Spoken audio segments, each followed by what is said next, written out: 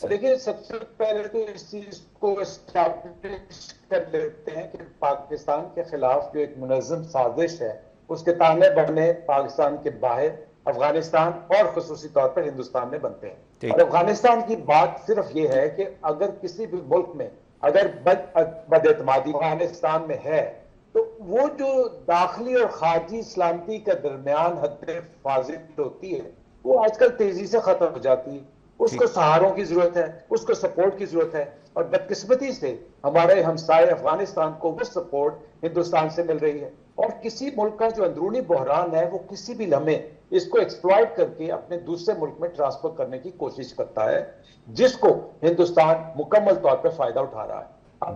افغانستان میں معیشت کا بحران ہے, نظم و ضبط نہیں ہے, منظم جرائم ہے, دہشت گردی ہے, اور یہ وہ ایک عالمی بحران کی طرف انڈیکیشن تھی جس کو ہندوستان نے ایکسپلائٹ کیا, ان کو اپنی پراکسی بنایا. یہ جو آپریشن شبان ہے بہت ضروری ہے اور اس کی غد و خیات جو ہے وہ بالکل صحیح سمت میں جا رہی ہیں, لیکن میرا ایک پوائنٹ ہے کہ اس کے ساتھ ساتھ ہمیں اندرونی طور پہ بھی کچھ نہ کچھ کوشش کرنی چاہیے تاکہ جو ہمارے اندرونی سٹیک ہولڈرز ہیں ان کے اندر یہ اعتماد لے کے آئیں کہ ریاست ان کی ذمہ داری کے لیے مکمل ہم آہنگ طریقے سے تیار کھڑی.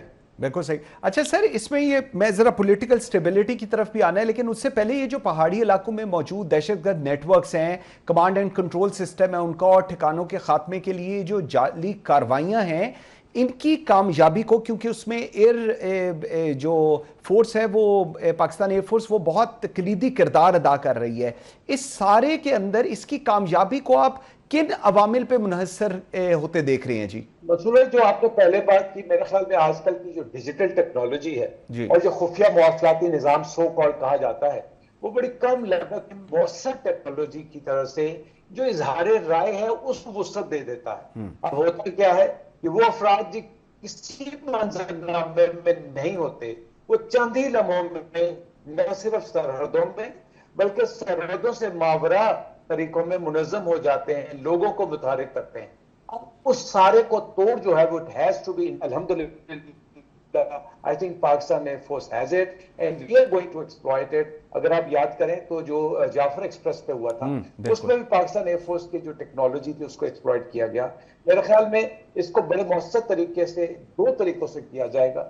پہلے تو مانیٹرنگ کی جائے گی, سینسرز بیسڈ مانیٹرنگ ہوگی, اس کے بعد ڈرون ٹیکنالوجی کے تھرو اور لینڈ آپریشنز کے تھرو ان کو نیوٹرلائز کیا جائے گا. This is how I think they are going to be very effective. بالکل صحیح. سر, افغان وزیر کے بھارت دورے اور ڈی این اے والے بیان کو علاقائی سیاست اور پاکستان کی سیکیورٹی خدشات کے تناظر میں کیسے آپ اینالائز کر رہے ہیں؟ کیا ضرورت تھی ایسی سٹیٹمنٹس کو دینے کی جو ہم نے سنی افغان وزیر کی طرف سے وہاں پر؟ جی میرے خیال میں یہ بڑی بدقسمتی کی بات ہے اور بہت ہی جسے کہتے ہیں immature handling of the state ہے from افغان گورنمنٹ. چند پیسوں کے عوض اگر آپ, میں تو افغان نہیں کہوں گا, طالبان رجیم کہوں گا, بیکاز یہ وہ مخصوص رجیم ہے جو اپنی حکومت کے چکر میں ہر قسم کی جو طریقے وہ کر رہی ہے اور پراکسی بنی ہوئی ہے. لیکن یہ یاد رکھیے گا کہ ان کے پیچھے صرف ہندوستان ہی نہیں بلکہ وہ سہمونی سورج بھی ہے, جنہوں نے بڑی ریسنٹلی نیتن یاہو نے اسٹیٹمنٹ دی کہ یہ ہندوستان اور جو ہندو ہیں یہ ہم میں سے بھی ہیں اور ہم ایک آواز ایک سوچ ہے. طالبان کے ذمہ داران کو میں تو ان کو اس پہ بہت شرم آنی چاہیے کہ وہ ملک جس نے 40 سال کو پنپا, جس نے 40 سال آپ کو اپنائے رکھا, جس نے آپ کو زندگی دی, بھوک سے بچایا, آپ کو افلاس سے بچایا, آپ کے لیے ایک روشنی کی راہ متعین کی, آج آپ اسی کے خلاف اس قسم کی باتیں کر رہے ہیں. اور کہاں کا آپ یہ مذہب ہے اور کہاں کا وہ اسلام ہے جو کہ ہم تو شروع سے کہتے ہیں یہ خود ساختہ اسلام ہے, جہاں پہ آپ ہر کی تفریق ختم کر کے ان کو گلے, ان کے گود میں جا کے بیٹھ کے اپنے ایک مسلمان ملک کے لیے, میزبان ملک کے لیے اس قسم کے الفاظ استعمال کر رہے ہیں. میرے خیال میں ہمارے لیے ہے تو بہت پریشانی والی بات, بیکاز اگر یہ نیکسس اسٹرانگ ہوتا ہے تو یہ ہمارے لیے ایک منظم سازش ہے جس کے لیے پاکستان کے عام. سر ایک اور لاسٹ مجھے بتائیے گا, انٹیلیجنس بیسڈ آپریشنز کی اگر ہم بات کریں, فضائی نگرانی کی بات کریں, زمینی کارروائیوں کی اگر بات کریں, تو اس پوری صورتحال میں دہشت گرد نیٹ ورکس کی جو چیزیں ہیں، فائنینسنگ، سہولت کار پروپیگنڈا کو مکمل طور پر آپ کو کیا لگتا ہے ختم کرنے کے لیے کیا جامعہ اپروچ ضروری ہے اس وقت جو پچھلے آپریشنز میں نہیں آپ کو نظر آئی یا اس میں کمی رہ گئی؟ منصور بھائی، میرے خیال میں جو کمزور ریاستیں ہیں ان میں اعتماد کی خلیج بڑھتی جا رہی ہے، ان کے اندر خود اعتمادی کی کمی ہے، اور موجودہ عالمی نظام اس چیز کا تصور نہیں کر سکتا، اور موجودہ عالمی نظام کو یہ خیال کرنا پڑے گا کہ اگر افغانستان جیسی کمزور ریاستوں پہ ہندوستان جیسی طاقتور ریاستیں اپنا غلبہ حاصل کرنا شروع کر دیں تو وہ ایک عالمی امن کے لیے بھی نقصان دہ ثابت ہو سکتا ہے۔ میرے خیال میں اس کا حل باہمی روابط، انسانیت کے مشترکہ مستقبل کی عالمی برادری جیسے تصور میں ہے۔ کہنا میں یہ چاہ رہا ہوں کہ پاکستان کو اپنا پوائنٹ آف ویو بین الاقوامی فورم پہ لے کے جانا پڑے گا۔ پاکستان کو ڈاکومنٹری ایویڈنسز کے ساتھ یہ ثابت کرنا پڑے گا کہ ہندوستان اور اسرائیل کا جو لنک ہے، جو نیکسس ہے، وہ اس افغانستان میں طالبان جیسی کمزور ریاست کو اپنے مقاصد کے لیے استعمال کر رہا ہے، اور اگر اس میں وہ کامیاب ہو جاتا ہے تو پاکستان کا تو خدا نخواستہ نقصان ہو ہی رہا ہے، لیکن it is going to head towards an international disaster. International disaster کے لیے دنیا کو واچ آؤٹ کرنا پڑے گا۔ ارشد ملک صاحب، sir thank you very much جی، ویری گریٹفل۔ آئی نو آپ کا سگنلز کا ذرا ایشو آ رہا ہے جی۔ ناظرین ایک بریک لیتے ہیں جی، میرے ساتھ رہیے گا۔ Welcome back after the break جی۔ ناظرین، جب قرآن مجید قومی سلامتی کی بات کرتا ہے تو وہ صرف فوج، ہتھیار اور عسکری طاقت کی بات نہیں کرتا، بلکہ اتحاد، عدل، نظم، بصیرت اور ہر وقت کی تیاری کو بھی ریاست کی اصل طاقت قرار دیتا ہے۔ اللہ رب العزت سورہ فال میں ارشاد فرماتے ہیں، اور ان کے مقابلے کے لیے اپنی پوری طاقت تیار رکھو تاکہ تم اللہ کے دشمن اور اپنے دشمن پر روب ڈال سکو۔ اور اسی صورت میں ایک اور بنیادی اصول بیان فرمایا، اور آپس میں جھگڑا نہ کرو ورنہ تم کمزور پڑ جاؤ گے اور تمہاری ہوا اکھڑ جائے گی۔ گویا قرآن کے نزدیک قومی اتحاد بھی قومی طاقت ہے، جبکہ انتشار اور باہمی کشمکش کسی بھی ریاست کو اندر سے کمزور کر سکتی ہے۔ ناظرین، آج پاکستان کو صرف سرحدوں پر دشمن کا سامنا نہیں، بلکہ دہشت گردی، ہائبرڈ وارفیئر، سائبر حملوں، اطلاعاتی جنگ، معاشی دباؤ اور داخلی تقسیم جیسے پیچیدہ چیلنجز بھی درپیش ہیں۔ سوال یہ ہے کہ کیا ہماری قومی سلامتی کا تصور ان تمام خطرات کا احاطہ کرتا ہے، یا ہم اب بھی صرف روایتی دفاع تک محدود ہیں؟ اس تمام تر صورتحال کو سمجھنے کے لیے I'm very grateful مجھے جوائن کیا ہے چودھری حسین علی صاحب نے۔ آپ اسلامک اسکالر ہیں، بہت شکریہ حسین صاحب آپ کے ٹائم دینے کا۔ فرمائیے گا، قرآن کی روشنی میں قومی سلامتی کا حقیقی تصور کیا ہے؟ کیا یہ صرف عسکری طاقت ہے، یا عدل، اتحاد، معیشت اور قومی نظام بھی اس کا لازمی حصہ ہیں؟ بہت شکریہ آپ کا بھائی مجھے اپنے شو میں لینے کے لیے۔ آپ نے بہت اچھا کویشچن ریز کیا ہے۔ دیکھیں، جو نیشنل سیکیورٹی یا قومی سلامتی ہے، اس کو آپ اپنے صرف بارڈرز کے ساتھ یا صرف سرحدوں کے ساتھ نہیں جوڑ سکتے۔ اب اس وقت جو ہے اس ماڈرن ایرا کے اندر قومی سلامتی کا تصور بہت ایکسپینڈ کر گیا ہے، بہت ساری چیزیں اس میں آ گئی ہیں۔ اس میں قومی یکجہتی بھی ہے، اس میں ادارہ جاتی استحکام بھی ہے، اس میں آپ کی یوتھ کی جو مینٹلٹی ہے، ان کی آئیڈیالوجی ہے، اس کو سیف کرنا اور سیکیور کرنا بھی ہے۔ آپ کا جتنا ایجوکیشنل سسٹم ہے، آپ کی ایجوکیشن ہے، اس کو بھی اس میں شامل کیا گیا ہے، اور آپ کی وہ تمام چیزیں جو کسی نیشن کی بقا کے لیے اور اس کی سلامتی کے لیے ضروری ہیں۔ جیسے پاکستان میں اس وقت پاپولیشن کا مسئلہ بہت بڑا مسئلہ بنا ہوا ہے، اور نیشنل سیکیورٹی کا ایشو ہمارا بنا ہوا ہے، یہ بھی نیشنل سیکیورٹی میں ہم نے دیکھنا ہے۔ پھر 5th جنریشن وار کے بعد جتنے نئے ٹیکٹکس ہیں وار کے، وہ سارے بھی نیشنل سیکیورٹی میں آتے ہیں۔ تو قرآن مجید فرقان حمید نے ایز اے ہول، کیونکہ قرآن کے جتنے بھی پرنسپلز ہیں وہ یونیورسل ہیں اور قیامت تک کے لیے ہیں۔ قرآن نے آپ کو کہا کہ جب بھی نئے دور کے آنے سے، ماڈرن ایرا کے آنے سے، یا اس کے بعد اور جو بھی آپ اس کو کہہ سکتے ہیں، یعنی with the passage of time, جب بھی کوئی نئی چیز، کوئی نیا خطرہ قومی سلامتی کو درپیش ہوگا، اس کا دفاع کرنے کے لیے جو اسٹیٹ ہے وہ کوئی بھی کوئی اقدام اٹھا سکتی ہے، اور قرآن مجید فرقان حمید اس کے اوپر ایک بیسک پرنسپل آپ کو دیتا ہے، اور بڑے واضح پرنسپلز قرآن میں موجود ہیں۔ قرآنی آیات بتاتی ہیں کہ عوام کا دفاع کرنا، ملک کا دفاع کرنا اور ریاست کی بقا کی جنگ لڑنا یہ کسی بھی ریاست کی ذمہ داری ہے، اور یہ قرآن اور سنت کی جو تعلیمات ہیں اس کی روشنی میں اگر ہم کہیں تو یہ واجب ہے یا اس سے بھی ضروری ہے۔ بالکل صحیح۔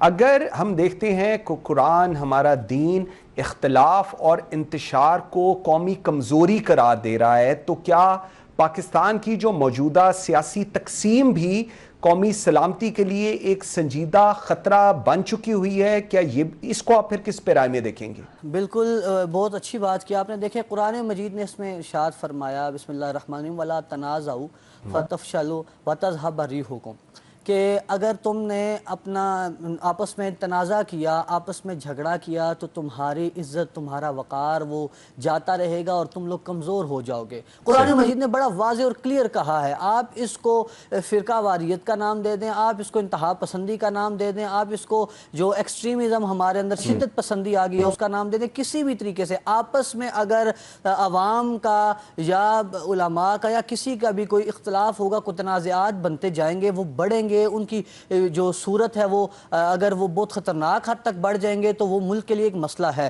لہذا اسٹیٹ کا کام یہ ہے کہ ان کو پیدا ہونے سے پہلے ہی ایسے دیکھیں ہر چیز کو مسائل کے جنم لینے کے بعد ان کو ٹھیک کرنا، اس سے بہتر یہ ہوتا ہے کہ ان کا تدارک کر دیا جائے پہلے ہی، جنم لینے سے پہلے ہی وہ تمام ذرائع ان کا۔ دیکھیں فقہ میں اور شریعت میں بہت بڑا قاعدہ ہے سد الذرائع کا، کہ وہ تمام سورسز وہ آپ جو سمجھتے ہیں کہ جہاں سے فتنہ پیدا ہو سکتا ہے، جہاں سے فتنے کی ہوا چل سکتی ہے، ان کو بھی روک لیا جائے۔ تو ہم میڈیسن میں میڈیکل فیلڈ میں کہتے ہیں نا prevention is better than the cure, تو آپ پہلے ہی ایسے اقدامات اٹھا لیں تاکہ کوئی بھی ایسی چیز جو قومی سلامتی کے لیے نقصان دہ بن سکتی ہے، وہ کوئی بیانیہ ہو، وہ کوئی پروپیگنڈا ہو، کوئی نیریٹو ہو، کوئی بھی چیز ہو تو اس کو روکنا چاہیے، اور یہ بھی قرآن اور اسلام کی بالکل روشنی میں ہے۔ بالکل صحیح۔ ایک اور چیز حسین صاحب فرمائیے گا، کیا یہ جو دہشت گردی کے خلاف ایک جنگ ہے، کیا یہ صرف فوجی کارروائیاں کافی ہیں اس کے لیے، یا انتہا پسند سوچ جس کا بھی آپ بھی ذکر کر رہے ہیں، نفرت انگیز بیانیے جو ہیں، جو آج کل ڈیجیٹل ریڈیکلائزیشن ہے، یہ بھی ایک جامعہ ایک سچویشن کریٹ کر رہی ہے اس پوری صورتحال کو اگنائٹ کرنے کے لیے؟ دیکھیں جو اس چیز کو سمجھنا چاہیے، اور پوری قوم کو اس چیز کا علم ہے، اور ہم صرف اس کا اظہار کرنے میں اور آپ کہ ہر جنگ فوج لڑتی ہے آگے بڑھ کر، اور پوری قوم اس کے شانہ بشانہ ہوتی ہے۔ مارکہ حق ایک بہت بڑی مثال ہے، ہم نے دیکھا کہ وہ دشمن جو ہم سے بظاہر کئی گنا بڑا ہے، جب فوج ہماری اس کے خلاف نکلی تو پوری قوم ان کے ساتھ ان کے شانہ بشانہ رہی، اور اسی کو ہم نے بنیان مرصوص اور سیسا پلائی دیوار کہا۔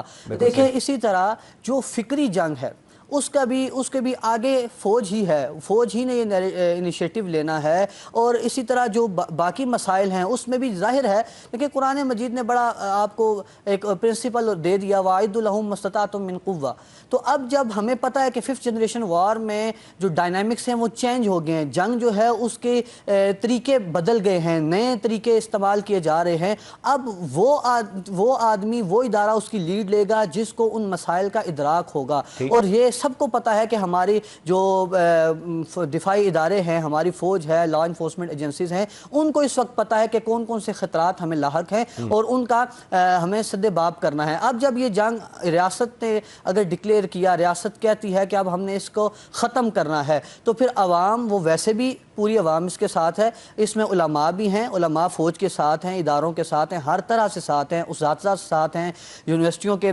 جو ٹیچرز ہیں، اسکالرز ہیں وہ ساتھ ہیں، طلباء یہ سارے آلریڈی ہیں، موجود ہیں، اکٹھے ہیں، لیکن صرف ان کو عرض یہ کرنا ہے، ان کو بتانا یہ ہے کہ دیکھیں جب یہ بیانیے کی اگر جنگ ہے تو ہر وہ بیانیہ جو پاکستان کی اور ہماری ادارے کے ریاست کے خلاف ہو، ہم نے بالکل اس کی حوصلہ افزائی نہیں کرنی، اور اس وقت سب سے بڑا مسئلہ یہ ہے کہ بھارت اور جو ہمارے اس طرح کے بھارتی پراکسیز ہیں وہ ایسے بیانیے پاکستان میں بنانا چاہتے ہیں جن سے پاکستان کے سالمیت کو، پاکستان کے دفاع کو خطرہ ہو، لیکن اس پلیٹ فارم سے ان کو میں جواب بھی دینا چاہتا ہوں کہ الحمدللہ پاکستان نے بنیان مرصوص اور مارکہ حق کے بعد یہ بتا دیا کہ ایز اے نیشن ہم سب اکٹھے ہیں اور پاکستان کی دفاع، پاکستان کی سلامتی، پاکستان کی سالمیت کے لیے ہم بڑھ چڑھ کے حصہ لیتے ہیں، اور یہ سارا کچھ جو ہم کر رہے ہیں قرآن مجید کی رہنمائی میں، قرآن مجید کی روشنی میں ہم کر رہے ہیں۔ حسین صاحب ایک اور چیز، پاکستان کی جو موجودہ نیشنل سیکیورٹی پالیسی مستقبل کی ہائیبرڈ، سائبر اور معاشی جنگوں کے تقاضوں سے کیا ہم آہنگ ہے یا اسے نئے سرے سے ترتیب دینے کی ضرورت ہے؟ کیونکہ یہ ایک ایسی ڈیبیٹ ہے جو آج کل ہو رہی ہے پاکستان کے اندر۔ دیکھیں اس میں ایک چیز ہے، بڑی ضروری چیز ہے، وہ ایڈ کرنی ہے۔ ہماری جو نیشنل سیکیورٹی پالیسی ہے، دیکھیں ابھی بنی، اگر اس سے پہلے ہم نے میرا 2022-2026 بنی ہوئی ہے، اب اگر اس کو ہم دوبارہ اس میں کوئی چیزیں ایڈ بھی کرتے ہیں تو یہ کوئی ایسی چیز نہیں ہے۔ ہمیں قرآن نے اور اسلام نے ایک بہت بڑا پرنسپل دیا کہ دور کے تقاضوں کے مطابق، دور کے چینج ہونے کے ساتھ جب نیا دور آئے، نئے اس کے تقاضے ہوں تو آپ اپنی پالیسیز کو چینج کر سکتے ہیں۔ جو حکمران ہیں، جو ادارے ہیں، جو سٹیک ہولڈرز ہیں، ان کو اللہ تعالیٰ اس کے رسول نے یہ حق دیا ہے۔ ہم نے دیکھا کہ رسول اللہ صلی اللہ تعالی وسلم نے اپنی زندگی میں حالات کو دیکھتے ہوئے فیصلے کیے، اس کے بعد خلفائے راشدین نے بھی حالات کو دیکھتے ہوئے فیصلے کیے۔ تو حالات کے مطابق فیصلے کرنا یہ کسی بھی ریاست کا استحقاق ہے، اس کو یہ حق حاصل ہے جو قرآن اور سنت نے دیا۔ تو اب میرے خیال سے یہ جو ایک اینگل ہے کہ ہم اسلامی تعلیمات کی روشنی میں اس کو اجاگر کریں، اس کو بڑھائیں، یہ بہت ضروری ہے۔ باقی دیکھیں ہائیبرڈ وار ہو یا کوئی بھی وار، قرآن مجید نے ایک بڑا واضح اصول دے دیا، وَإِذَا جَاءَهُمْ أَمْرٌ مِّنَ الْأَمْنِ أَوِ الْخَوْفِ أَذَاعُوا بِهِ وَلَوْ رُدُّوهُ إِلَى الرَّسُولِ وَإِلَى أُولِي الْأَمْرِ مِنْهُمْ لَعَلِمَهُ الَّذِينَ يَسْتَنبِطُونَهُ مِنْهُمْ۔ فرمایا کہ ان کے پاس کوئی امن کی یا خوف کی خبر آئے تو وہ اس کا چرچا کر دیتے ہیں، اس کو پھیلا دیتے ہیں۔ ان کو چاہیے یہ کہ وہ اس کو رسول کی طرف پھیریں، یا وہ لوگ جو ایکسپرٹس ہیں، جو سٹیک ہولڈرز ہیں، جو اولو الامر ہیں، ان میں کنٹرول والے ہیں، ان کی طرف بھیجیں تاکہ وہ ان کو اس کی حقیقت سے آگاہ کر سکیں۔ اور وہ لوگ جو سراغ لگاتے ہیں، تو اس سے یہ سمجھ آئی کہ اب رسول اللہ صلی اللہ علیہ وسلم تو اللہ کے پاس تشریف لے گئے، اب جو ہمارے سٹیک ہولڈرز ہیں، جو ریاست کے ادارے ہیں، اور وہ تمام لوگ جو چیزوں کو مانیٹر کر رہے ہیں، دیکھ رہے ہیں، ان سب کو ان ساری چیزوں، وہ ہائیبرڈ وار ہے، وہ پروپیگنڈا وار ہے، وہ کوئی اور چیز ہے، ان کے پاس یہ مسائل جانے چاہیے اور وہ گائیڈ کریں سٹیٹ کو، وہ گائیڈ کریں پوری عوام کو کہ کیسے آپ نے چلنا ہے، قوم کو اور ملت کو گائیڈ کریں کہ کیسے چلنا ہے، اور قوم اور ملت اس کو اپنا فرض سمجھتے ہوئے، یہ آپشن نہیں ہے، اس کو اپنا فرض سمجھتے ہوئے ان کو فالو کریں گے اور ہم اس کو لے کے چلیں گے۔ بالکل ٹھیک۔ چودھری حسین علی صاحب بہت شکریہ آپ کے ٹائم دینے کا، ویری گریٹفل۔ ناظرین، کراچی صرف پاکستان کا سب سے بڑا شہر نہیں بلکہ اس ملک کی معاشی شہرک بھی ہے۔ یہی شہر پاکستان کی سب سے بڑی بندرگاہوں کا مرکز ہے، یہی صنعتوں کا دل ہے، یہی لاکھوں خاندانوں کے روزگار کا ذریعہ ہے، اور یہی شہر قومی معیشت کو مسلسل زندگی بخشتا ہے۔ لیکن آج دنیا نے کراچی کے بارے میں جو آئینہ ہمارے سامنے رکھا ہے وہ ہمارے لیے لمحہ فکریہ ہے۔ گلوبل لیویبلٹی انڈیکس 2026 میں دنیا کے 173 شہروں کا جائزہ لیا گیا اور کراچی کو 170ویں نمبر دیا گیا، یعنی دنیا کے رہنے کے لیے سب سے کم موزوں شہروں میں کراچی کا شمار کیا گیا۔ استحکام، صحت، تعلیم، ماحولیات، ثقافت اور انفراسٹرکچر جیسے بنیادی اشاریوں پر کراچی کا مجموعی سکور صرف 43 رہا۔ سوال یہ ہے، آخر کیوں؟ کیا یہ وہی شہر نہیں جسے پاکستان کا معاشی انجن کہا جاتا ہے؟ کیا یہ وہ شہر نہیں جہاں سے ملکی تجارت کا سب سے بڑا حصہ چلتا ہے؟ کیا یہ وہ شہر نہیں جہاں ہر سال ہزاروں لوگ بہتر مستقبل کی امید میں آتے ہیں؟ تو پھر ایسا کیوں ہے کہ معاشی طاقت کا مرکز ہونے کے باوجود کراچی بنیادی شہری سہولتوں میں مسلسل پیچھے جا رہا ہے؟ ایک طرف دعوے ہیں کہ کراچی بدل رہا ہے، ترقی کر رہا ہے، اربوں روپے کے منصوبے مکمل ہو رہے ہیں، جدید انفراسٹرکچر بنایا جا رہا ہے اور شہر کو